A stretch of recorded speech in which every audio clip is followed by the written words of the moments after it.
ce sont les bébés qui sont les plus réceptifs et c'est absolument époustouflant. Alors évidemment, les bébés ne parlent pas, ne s'expriment pas, mais vous le voyez dans les yeux écarquillés, vous les voyez bouger des mains et des pieds et être stupéfaits. C'est absolument fabuleux.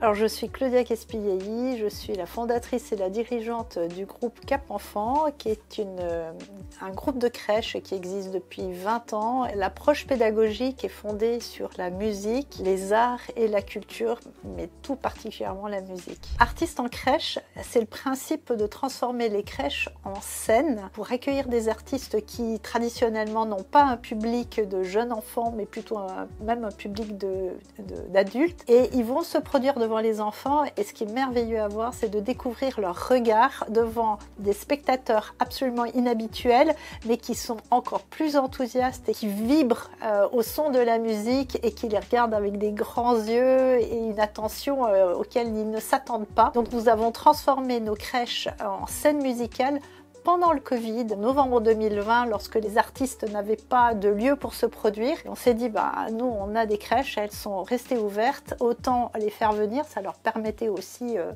d'avoir un peu quelques émoluments et c'était important pour eux pour vivre. Et on a remarqué le succès en fait que ça a été pour ces artistes et le succès que ça a été pour les enfants et puis aussi pour les parents. Et donc c'est devenu un rituel. Les artistes viennent pendant tout le mois de juin se produire. Donc là ça va être un tubiste donc qui va jouer du tuba. On a eu des circassiens, on a eu des poètes, des auteurs-compositeurs avec des ukulélés. Enfin, des instruments, on a eu une équipe de jazz, ce sont les bébés qui sont les plus réceptifs et c'est absolument époustouflant. Alors évidemment, les bébés ne parlent pas, ne s'expriment pas, mais vous le voyez dans les yeux écarquillés, vous les voyez bouger des mains et des pieds et être stupéfaits. Figurez-vous qu'in utero, l'enfant grandit dans un environnement sonore qui est un environnement musical puisqu'il entend sous forme de mélodie la voix de la maman, les voix extérieures, les bruits extérieurs et puis aussi mélangé avec